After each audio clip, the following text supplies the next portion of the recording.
Hello, everyone, and welcome to the podcast. How much do you think about what you're thinking about? Right now, some of us are doing what I call the Summer Soul Challenge. So we're thinking about what our soul needs most and how can we give it to ourselves this summer. So we end the summer and head into the fall more refreshed and more ready. And I mentioned that I was still figuring out what I was going to focus on. And what I initially thought about is what I think God has confirmed for me to focus on, and that is contentment. As many of you know, in my day job, I'm an executive coach, and just how I'm built, how God has created me, I'm always looking for what's next. So what is next in my life, how I can become a better, more effective version of myself. I feel like I'm in an ongoing state of evolution, and that's good. And if you over tilt on that, if you over tilt on what you can always do better, how you can improve, you can also move yourself out of contentment and not be appreciative enough of right where you are. So I was explaining this to someone the other day, in that sometimes we can look too much at how far we have to go and not enough at how far we've come. I can look at my own life and look at it and focus too much on how far I have to go and not enough on how far I've come. And just like we can do that to ourselves, and I do that to myself, I can also do it to my spouse, my child, my friends, other people around me, where it's this constant push towards better, improvement, more. So this summer, along with kind of some of the focus on change and growth, which I'll always have, I'm also leaning in on contentment and gratefulness. It doesn't mean I've stopped growing or doing or changing, but it does mean I'm adding a lot more gratitude and a lot more appreciation for where I am and where others are as well. And I was talking about this to my personal psychologist the other day, who you all will get to meet on a future episode. I can't wait. And she was sharing to get there, to get to a consistent place of gratefulness, a consistent place of thankfulness will require me to change my thinking, to be aware of my thoughts, and when they tilt too heavy toward what's wrong and what can be better, to bring them back towards what's right and what's good. And as I've heard some of what you all are focused on for the Summer Soul Challenge, many of those things also involved some type of mindset shift. If you want to rest more, you have to believe rest is important. You have to believe it's restorative and it's worth your time. If you're looking to operate with more faith and less fear on a consistent basis, that's going to require rewiring some thoughts, reminding yourself that you can, and even if you can't, God can, and being willing to do it anyway. So in that light, today's conversation is right on point. Today, you'll hear a conversation I had with Dr. Dan Strunk. Dr. Strunk is a professor of psychology at The Ohio State University. He did his undergraduate work at Northern Kentucky University and then went on to graduate school at the University of Pennsylvania, where he earned his PhD in clinical psychology. After graduate school, Dr. Strunk completed a postdoctoral fellowship at Vanderbilt University. That's also my husband's alma mater, Go Doors. In 2006, he joined the faculty at Ohio State. In much of his research, what you'll hear is that Dan has focused on cognitive behavioral therapy, also known as CBT, for depression. And his work has highlighted what patients can learn in CBT, that helps them to recover from depression, and also what helps them stay well after treatment ends, which is so important. So this conversation was a great reminder on the power of our thoughts and beliefs and how those thoughts and beliefs can impact our life and some strategies to help us better identify and manage them. So this is a super helpful conversation for all of the things we're focused on in life, including the Summer Soul Challenge. I'm so glad you've joined and enjoy. Now available, You Deserve to Love Your Job. How to find your purpose and enjoy your life. You may not have learned this growing up, but you deserve to love your job. You will spend more time at work than in any other activity in your life, and you deserve to love it. Research tells us that people who love their work are twice as likely to enjoy their life. This book will help you create a blueprint to help you fulfill your purpose, love your job, and live the life you were designed to live. Now available at Amazon. Dan, thank you so much for joining today's episode. I am super excited about this topic for a number of reasons. Just to get a chance to learn more about our thoughts, our beliefs, how they impact our work life and our life in general. It's been so important to me just because the first chapter of my book actually was about kind of how your thoughts or beliefs help me and can help others either, move forward, stay where you are if that's what you're supposed to do, or sometimes keep you stuck or get you unstuck, so how they can impact our work life and our life in general. So I'm really thrilled to be able to talk with someone who's an expert in this topic for me and everyone else to be able to learn from you. So thank you so, so much for joining. Well, that's great. Yeah, I appreciate the invitation. I'm looking forward to it as well. And I do think, that your perspective is a really important thing, and we have a lot of control over our perspective. Yeah, that's a good thing to remember. So I mean, just to jump in, like as we think about thoughts and beliefs, how would you either define or distinguish between a thought and a belief? Sure. Yeah. So just as a little bit of background, so I'm a clinical psychologist and a cognitive behavioral therapist. So in cognitive behavioral therapy, or CBT, we like to distinguish what we call automatic thoughts. That's what I call a thought. And an automatic thought is a thought that happens in the moment. And in CBT, we're interested in the thoughts that happen when you're feeling strong emotions. So maybe you're feeling really sad, maybe you're feeling really anxious or angry. We're going to ask what's going through your mind right at that moment. And the idea is that is not just noise. That's actually a really important signal. And there's predictable relationships there, So when you're anxious, it's going to be something about how threatened you feel, about how something bad might happen, or be really catastrophic if it did happen, or so there's these predictable patterns. So the thought is sort of your conscious moment-to-moment experience, and we've got those all day long. We're interested in them when you're feeling strong emotions. And the idea is that, in addition to thinking moment to moment, there are patterns, right? So maybe if I track how I was thinking over the course of a few weeks, notice what was I thinking when I was feeling sad, I probably would find that there's some themes there.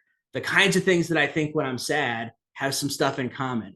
And that starts to hint at a belief. A belief is a more basic view. We use it in CBT, we use the term core belief sometimes. So a core belief is like, it's a belief that tends to be a bit absolutistic. It tends to be extreme. So you might, like a negative core belief might be something like, I'm not good enough, I'm unlovable. So things that are kind of a basic view. Core beliefs can be positive as well, right? So you could say, I'm a worthwhile person, I'm a conscious, So the idea is that if you recognize the pattern of having a belief, and that kind of helps us say, okay, I should be on the lookout for the specific thoughts related to this belief. And maybe those are beliefs that you don't really endorse, but you keep stumbling into. And so, in CBT, we're all about trying to come up with ways to step back and notice those beliefs and to question them and come to what we think are, more balanced perspectives. Okay, interesting. Yeah.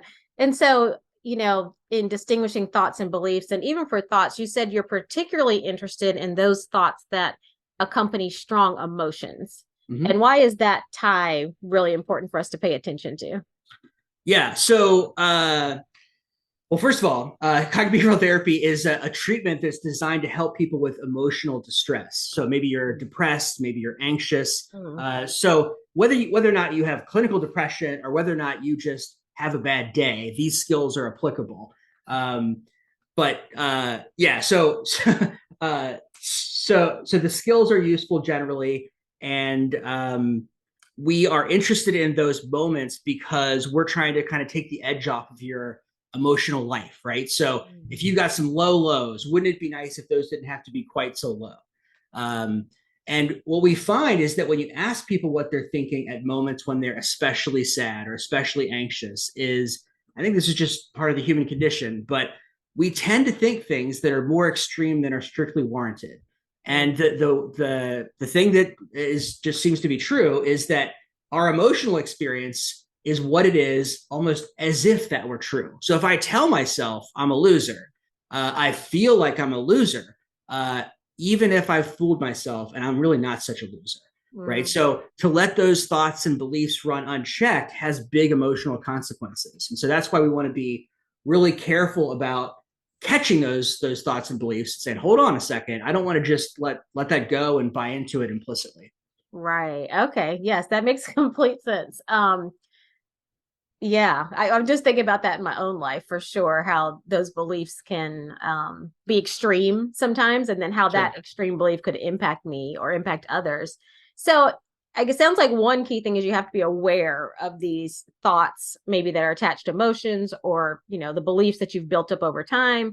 Mm-hmm. Like, are there strategies for becoming more aware to that? Because I think a lot of times we're going through life day to day. Maybe you're busy, Yeah. especially I think about work environment today. It's like it's super busy. It's meeting to meeting to meeting. And so I don't know if we're always aware, even of maybe what Sure. some of those thoughts are. Are there strategies for how we Yeah. become more aware or gain more insight about that?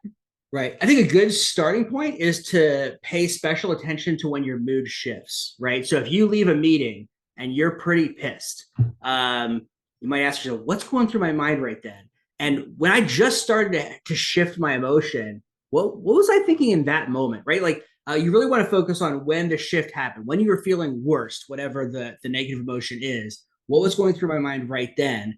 And for some people, they can tell you right off the bat. For others, it takes a little special notice and attention. But if you look for the times when your mood shifts and ask yourself, and if you can't come up with something right off the bat, it's okay to to hazard a guess and to keep looking, and you'll get better and better at it. Okay. Okay. Yeah. And is it as important to note when our move shifts negative as positive? Like, are those equally valuable, or are you really trying to figure out when kind of I'm feeling worse in a moment? Well, it's interesting you say that. We actually have studied the impact on negative emotions and positive emotions, and right. And there's a sense that, especially if you're treating conditions like anxiety or depression, you're probably interested in the negative emotions. And we're not really looking, except for some special circumstances, we're not worried about positive emotions being too positive, but we might be worried about dampening positive emotions unnecessarily, right? So you Mm. have a major accomplishment and instead of saying like, wow, that was pretty great, I should give myself a pat on the back, you think, well, I can't live up to my reputation now. I'm going to disappoint people for sure. Whatever the specific thought is. And so those are of interest too, right? So the kinds of views that serve to undermine the good parts of your emotional life. Okay, yeah, I could see that. I was talking to a friend one time and she was saying how she felt like she tends to kind of be the wet blanket after, like, you spear something positive and then immediately there's some other thought that somehow dampens it, like you're Yeah, saying, like it's almost like, well, I mean, you did all right. Instead of just being like, wow, I was amazing, saying I was yeah, amazing, but then, well, I mean, I was kind of, maybe I could have done this better or the other. So I could see how you have to be aware of even the possibility that you could not be fully experiencing your positive emotions either because of some of the thoughts that are getting in the way of that. sure. Sometimes when people first hear about this approach, they'll say, well, yeah, but I don't want to be like a silly optimist. I'm kind of the wet blanket type, and I don't want to lose that. Yeah. And I always tell them like, um, I know you're worried about that, but these techniques are not so powerful that we're going to change your personality fundamentally. We're going to help you keep the wet blanket in check, but you're still going to have plenty of opportunity to think about negative things. And that's not going to become utterly inaccessible or anything. Right. Yeah. Yeah. I can see that if that's yeah, we're not going to turn all of a sudden, just overly optimistic, never having negative thoughts, but you can still shift it a little bit one way or the Right. other. Okay. Yeah. Okay. Yeah. So, I mean, when you think about cognitive behavioral therapy or just kind of understanding our beliefs and thoughts, you mentioned a little bit how it can affect our mood, but what do you think are the biggest impacts that our thoughts and beliefs have on our actions, our life? Like, where do you see in your research or in the practice, like the biggest Yeah. impact of our thoughts and beliefs? I think people underestimate, like routinely underestimate, how important your perspective is. Hmm. And I say this as someone who has worked with a lot of clients who come in and they think understandably, my life I've had some real challenges. And I'm not saying they didn't have real challenges, but whether or not you had real challenges, you also have these perspectives about those challenges.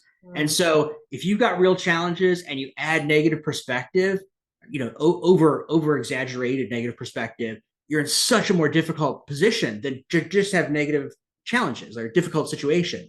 So I see it in clients. I also see it in graduate students in training. Like it seems like it's a natural instinct when people are feeling bad to say, well, something bad must have happened. And it often did. Life is hard. We all experience difficult things, but that doesn't mean that you couldn't think about the various ways to make sense of that and choose a way that's going to be really good for you in terms of accomplishing your long-term goals and developing resilience in the face of challenges. Mm-hmm.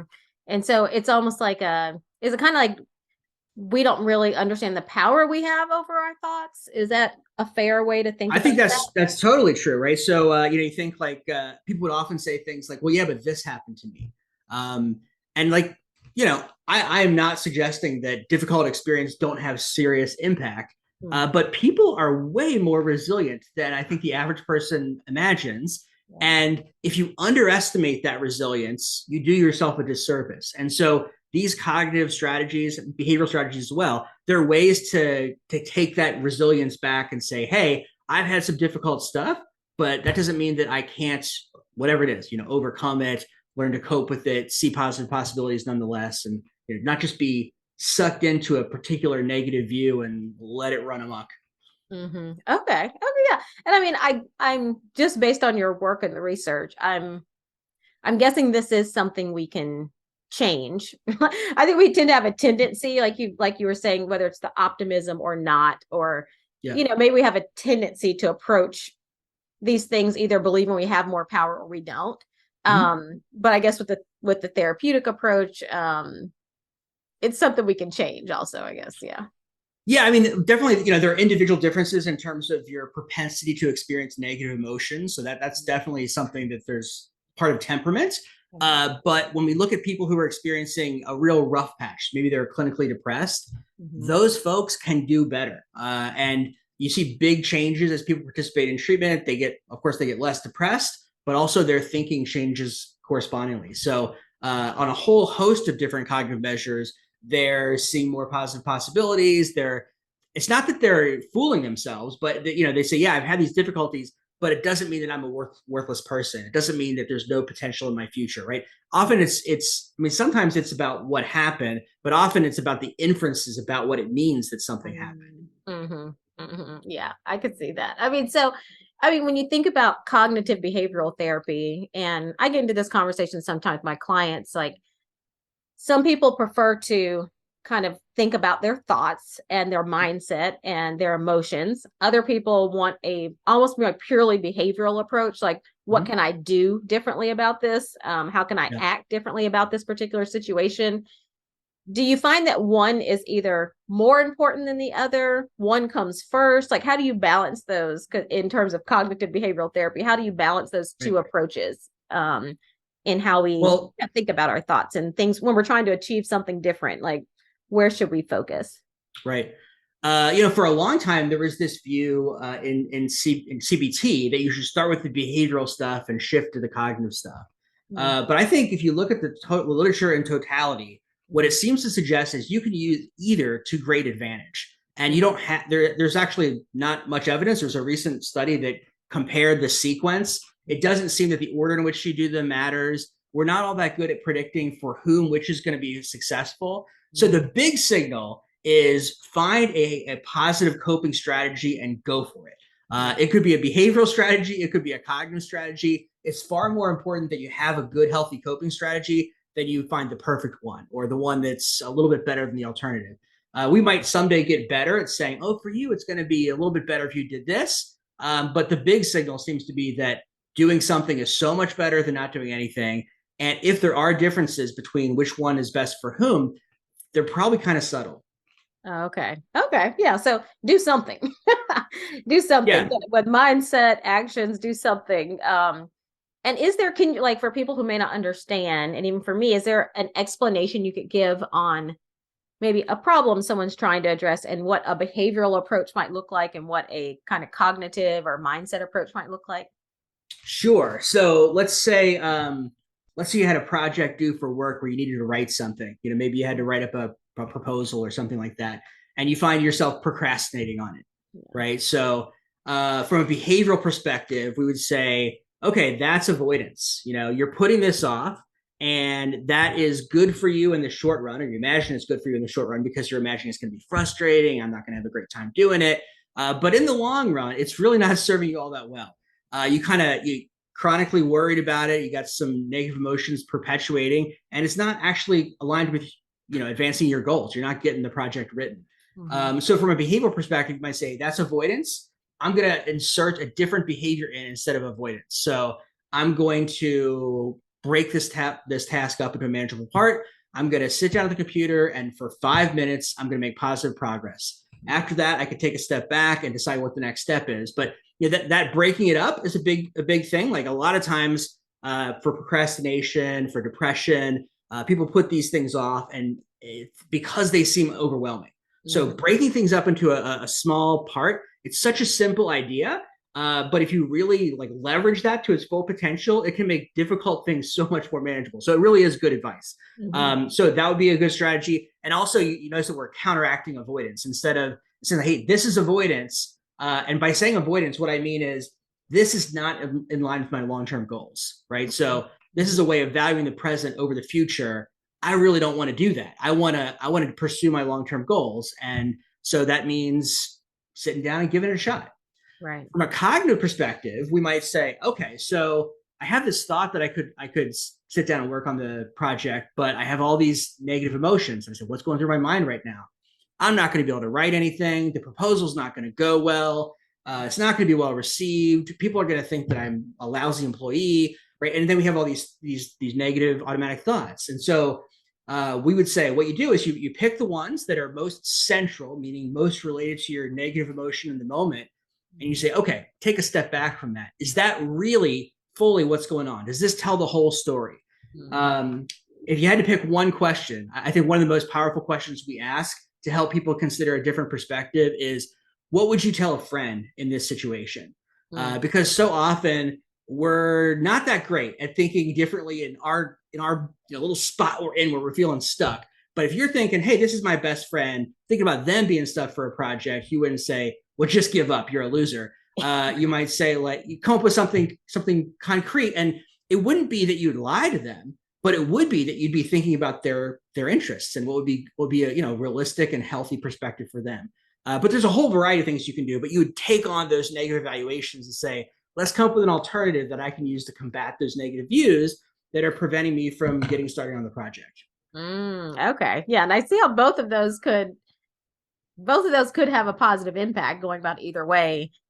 Based on who you are, you might prefer going at it one way or the other, but either way can produce positive benefit, maybe help you procrastinate less negative emotion associated with it. Right. Doing something. They're also not mutually exclusive, right? So, the evidence about how effective these strategies are generally comes from people who are just getting started with it. But, I've been using these things in my own life for a couple of decades. And I think as you get better and better at it, you realize there's a lot to actually do this well in a wise way in your own life with your own emotions getting in the way. There's a lot of opportunity to try to do well. And, so I can't point to evidence for it, but I do think having additional tools in the tool chest gives you more options if you get stuck somewhere. Yeah, that makes complete sense. All the options. And you're right. This is like a lifelong journey, because there's always another challenge. There's always something new to try to address and a new obstacle in the way. So yeah, the more strategies we can build over time, probably the better able we are to get, to have what we want in our life. So thank goodness for that. Wouldn't it be boring if there were no more challenges? Yes, it would be. That's a good perspective to have. That's a good belief to have, right? Actually. So I love that. So how do you think if you just think generally, how do you think our thoughts and beliefs impact our work satisfaction or our life satisfaction, just how satisfied we are with our lives, whether it's work or personal? What do you think the relationship between that is? Yeah. I mean, I think as you pointed out, work is a big part of life, and we to a large degree live our life at work. They're kind of inextricably intertwined. The thing that people talk about, the themes that come out most when you ask people to focus on their negative emotions and that kind of stuff, whether it's at work or it's at home, it's often negative views in interpersonal contexts. So There are different kinds of themes about that, but whether it's you're looking for a job and you're worried about how you'll be evaluated when you do an interview, or whether it's not feeling appreciated at work, or having a difficult coworker, like being able to navigate these social interactions without getting sucked into negative views about how, oh, they're not going to like me, or this is an unsolvable problem. That's a big slice of life, I guess I would say. Yeah. Oh no, that's a huge slice of life. Yeah, I was listening to something the other day. It was a pastor who was talking, and he was saying that almost all the difficult issues he deals with are either interpersonal, someone having some interpersonal challenge, or money was the other one. But Yeah. interpersonal was like one of the biggest challenges that, people Yeah. come to him for in terms of just support and counseling, because it is such a huge aspect of our lives. So I could see that. Yeah. Yeah. A long time ago, I guess almost 20 years ago now, I did this project where we coded sessions of CBT from a clinical trial. And we were testing this idea about what's called sociotropy and autonomy. So sociotropy are beliefs about social evaluation, whether, if other people don't approve of me, I think I'm worthless. And the autonomy is more the achievement. So like, am I well off? Am I successful? And there was this idea that you could be depressed for either sort of reason. You could have more sociotropic beliefs or more autonomous beliefs. And we did this coding, and we found that it was about 80% of the conversations were focused on the interpersonal stuff. So there's a variety, but boy, the interpersonal stuff is a pretty big part of it. Even if it's, you might say, well, work, that sounds like it's achievement related, but so often you find out, well, the work problem is really an interpersonal problem. It's about, I don't know how to talk to my boss, or there's a difficult coworker, or whatever it is, Yeah. Yeah. You're right. Because I've had several clients say, man, if I could just do the work, like if I Sure. didn't have to interact with anybody, could just go in and kind of hands on keyboard, do the work, life would be Sure. so easy. It is these interpersonal dynamics that make it most challenging, I think, for most of us. Sometimes it's the work. Spice of life. Yeah. But most times it's not the work. It's the people where, it's the interactions with other people that make it challenging. So, Sure. yeah. So, so what do you think clients can learn in cognitive behavioral therapy? And then what might we be able to apply just more broadly in our daily lives around our thoughts and beliefs, our work satisfaction? Like what comes to mind for you for, what they learn and what we can apply? Yeah. So, when we deliver a cognitive behavioral therapy, it's not a short little circumscribed intervention. A typical course of CBT is 3 to 4 months, sometimes longer. So it's really kind of a complex thing. And there are pretty different ideas about how CBT might work. Two of the major ideas are, one idea is that it changes your beliefs fundamentally. So I start CBT and I'm thinking, if people don't approve of me, I'm worthless. I'm a loser. My life is going nowhere. There's no meaning. There's no purpose. And at the end, I've changed my beliefs fundamentally. And the thing that this might suggest, if that were true, is, well, now I'm not vulnerable. I don't have the scars of having thought about things that way, right? Or I've maybe undone that in some basic way. So one idea is that you might get belief change. Another idea is that you might learn a set of skills. You could call them compensatory skills. So maybe you've got this vulnerability for whatever reason. Maybe it's genetic vulnerability. Maybe it's life experience, some combination. But when stressors happen, these negative possibilities, they tend to occur to you. But you can use these skills as sort of an ongoing, effortful way to push back against the pull of the negative emotions. So I don't know to what extent each of these things are true for everybody in all circumstances, but we've done quite a bit of research showing that people do acquire these skills over the course of treatment. The more they acquire the skills, the more they tend to improve. Skill acquisition and effortful rehearsal predicts resilience after treatment ends. So if you look at patients who just got a course of CBT for depression, the ones who are most skillful and who are practicing in their own life are the least likely to relapse after treatment ends. So, ultimately, it would be lovely if this ongoing skill practice resulted in belief change. Like, that'd be fantastic. But whether it does or not, I think the means to get there is this practicing process, is to get really good at noticing what you're thinking, catching it, being skeptical, and asking some questions to try to come up with a more realistic, healthier perspective. Mm-hmm. Mm-hmm. Yeah. I mean, and I guess, sometimes I think from work situations, I could see how that could just be helpful in our whole life. I think sometimes we try to, I don't know, compartmentalize things like this is how I am at work, or this is how I am at home, or with my child, or parenting. But I wonder if you found this to be true. I know from a coaching perspective, I've found that the more people practice something in their whole life, the faster it develops. So it's not like, Yeah. I'm going to do this at work, but this is just who I'm going to be as a person. I'm going to try to Yeah. do this differently.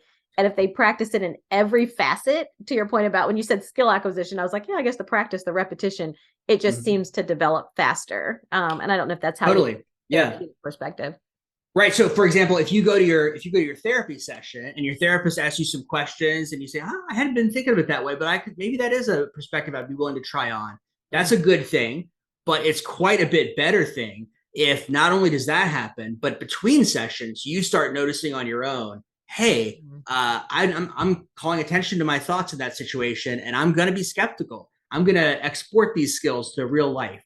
And so the therapy interaction is, there's some value there, but the value is so much greater if you take the skills and actually incorporate them, into your day-to-day life. So the people who do best in therapy are the people who have internalized this. They figured out like, yeah, I can make this effortful skill rehearsal part of day-to-day life. Like many things that you're learning that are new, it seems like a lot at first, but it gets easier quickly. Like, if you're learning a musical instrument or something, at the beginning, you stink and it's just real rough. Nobody wants to hear you practice, but as you do it, it gets easier and easier. And the same thing happens with CBT skills. Okay. Oh yeah, I could see that. I mean, and you mentioned that you could use this to address different vulnerabilities that we might have. And one of them you mentioned was genetic vulnerabilities. I just wanted to make sure I understood what's an example of what that is? Like, what are genetic vulnerabilities? Just to make sure. sure. I don't mean to suggest that I have specific genes in mind. What I mean to suggest is like when you think about temperament or personality, people who have we call it a high neuroticism. So they have a high proclivity to experience strong negative emotions. They tend to be grumpy, moody, things like that. Those are folks who are at higher risk for emotional disorders, mood disorders, anxiety disorders. Okay. And so that's part of the story about how those disorders develop. It's not the whole story at all, but it's a part of it. And so however these things get started, the active coping skills are a way that you can push back against it. I definitely, a lot of times when genetics comes up, the way that tends to be a stumbling block for people is people think, well, if it's a genetic predisposition, there's nothing I can do about it, right? It's not that way. So in fact, for example, if you look at people who have greater genetic vulnerability to depression versus not, CBT appears to be useful for both sorts of folks. So we might come to a day, I hope we come to a day where we understand causality in a more fine-grained way. But today I would say there's not basis for strong pessimism if you say, yeah, but I'm just a neurotic person. I really tend to be moody and experience a lot of negative affect. That those people actually benefit quite a bit. And to some degree, you'll see more benefit the rougher you start off in. However you start off, if you're in a really bad space, you're going to see a much more dramatic change on average. Oh yeah, I could see that. Yeah, that makes a lot of sense. It can help, and if you're in really negative emotions or in a difficult place, it might help you even more, but just there's more room for improvement essentially in terms of that. So okay, I love that. It is really true. Like if you meet somebody who spent a lot of their life depressed, someone who's maybe spent a decade or more, those negative views become well-worn habits, and so it takes some effort to free yourself from them. But wow, the difference is pretty dramatic. And so, like before you do it, you don't know what it's going to be like. But for the people who find that challenging, the benefits are real. Like sometimes people say, evaluating my thoughts seems like so much work and I have so many other things to worry about. But that work has so many positive spillover effects. If you're thinking about working on that project we were talking about earlier, taking the 4 to 5 minutes maybe to reevaluate your thoughts is going to pay big dividends in terms of kind of get more done on the project. So it's really worth investing the time in trying to manage our emotional reactions. Mm-hmm. Okay. And do you think, one thing that I've done before, I'm doing more of it now. It's kind of did it long ago in my life. I kind of took a break and gone back to it. Do you recommend? I do a lot of journaling recently. And I've been honestly surprised in the last kind of few months on how helpful that is in Mhm. gaining clarity. Like I've always used writing on a particular Yeah. topic, but now I'm doing more journaling, which is I think of as like a little more free form, like whatever's top of mind. Mhm. And I've been honestly surprised on how much clarity that's given me on Yeah. like what I'm actually thinking. And I don't know, is that do you find that as common strategy that helps people or? Yeah, there is quite a literature on, I guess you call it expressive writing as a kind of intervention that could be Mm-hmm, helpful. mm-hmm, Um, if you're struggling with depression and you're writing and you find that you're getting sucked into a negative theme and it stays negative persistently, one of the things I would say is the structure that CBT recommends might be a way to help you navigate that. So I think expressive writing could be a great positive influence lots and lots of the time.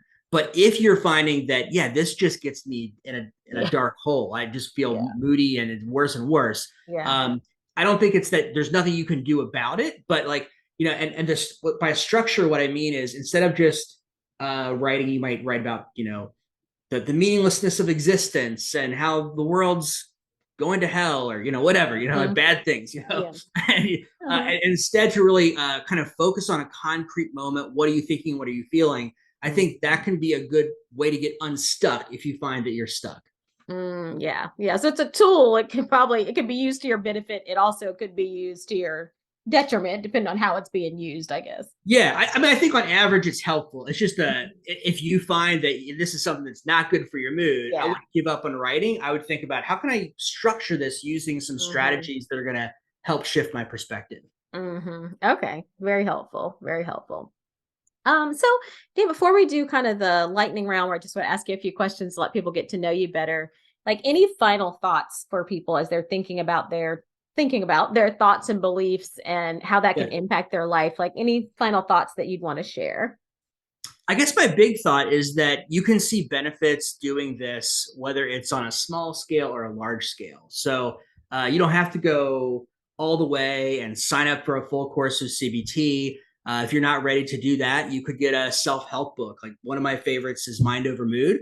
But there's a variety of things you could, information you can find in various sources, and you can just try out the strategies, to try to notice your thoughts and do the reevaluation or to recognize avoidance and think about how can I combat that with an approach oriented, break it up into small steps kind of strategy.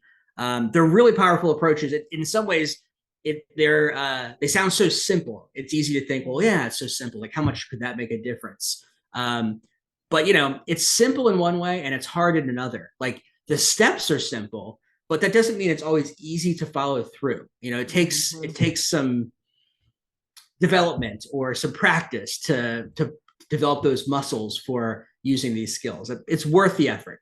Yeah, and thank you for that resource, Mind Over Mood. We'll put that in the show notes too. Just yeah, some strategies we can use to try to figure out how to use this amazing brain that we have to our benefit. Sure. And Yeah. I'm guessing Mind Over Mood is a little bit about how you use your thoughts to impact your mood. I've not read it, but Exactly. Yes. okay. So it really is it distills some of the core strategies from cognitive behavioral therapy and just Mhm. puts them in a nice, easy to read, Oh. digestible format. And like your book, it's practical in that it kind of points you to exercises and steps you can take to try Mhm. out developing one skill or another. Okay. I love easy and digestible. So that's definitely something I'm going to pick up. So thank you for sharing that with everyone. Sure. So yes, I want to do a lightning round at the end just to ask you a few questions so people can get to know you a little better. So one question is, what is a unique experience, like work experience that you've had? Like what's one of the more Yeah. unique work experiences you've had? One, I guess you could call it unique experience I had is I worked at this carnival supply company. Hmm. And this was a long time ago. It was a summer job I had. and they offered me the opportunity to go work at the, what do you call it, like the balloon prize, like a game, Oh yeah. whatever. And I was a kind of a quiet kid, but I did this and I threw myself into it, and I got a ton of business. I got so much business that first day that they actually called me and they got complaints that the other people were short in terms of their take. And so I guess it was just put me out of my comfort zone, and shows you can live up to the situation if you throw yourself into it, I guess. Wow. Yeah, that's I couldn't, I think about the people I've seen hosting games, and yeah, if I'm thinking quiet and shy, that would be quite a challenge actually, because they're kind of a almost like a showman kind of a role. So okay. Yeah, just yeah, it was fun. So what's one thing you do consistently to enjoy your life? Yeah, I mean, I don't know that I do anything consistently that's real good for me, but I try. Okay. So I'd say that I try to make conscious decisions about how I spend my time. It's an ongoing struggle, right? But Mhm. because so often I end up spending my time because there's something urgent, or because there was something that pulled me to do that. And then you look back and you think about your week and you think, oh, that wasn't really what I wanted to spend my time on. So I really try to make more and more conscious efforts about spending time on the things that are truly valuable to me, and Mhm. valuable to the people that I care about. Oh yeah, me too. Yes, time management is everything. Okay. And then what is one word of wisdom or a piece of advice that you try to live by? Yeah, I mean, I don't know that anybody should look to me for such major advice, but I guess if I had to pick one, principle, I don't think Yeah. I could top the golden rule, right? Like treating other Mhm. people the way you'd like to be treated. Yeah. It's a simple principle, and it's not easy, and I'm sure I make lots of mistakes, including describing it. Yes, but a amazing principle to live by for sure. So thank you for sharing that. And thank you so much for joining. I'm gonna put you can find Dan and his research online through the Ohio State University. We're gonna put his website there, and you'll get to see the dozens of research studies that he's done on this topic. So we'll put that in the show notes so people can find out more about that. And yeah, just thank you so much for joining. This is super helpful. I can't wait to pick up the book you mentioned, and just to be more intentional about our thoughts and beliefs, and the fact that we can have maybe have more influence on those than sometimes we think. So thank you so much for joining. Thanks for inviting me. It was a lot of fun. Yeah, I appreciate it. Yeah. And so thank you all so much for joining this episode. You can find me online on Instagram, as always, at Arlene_pace_green. Thanks for being here, and be well.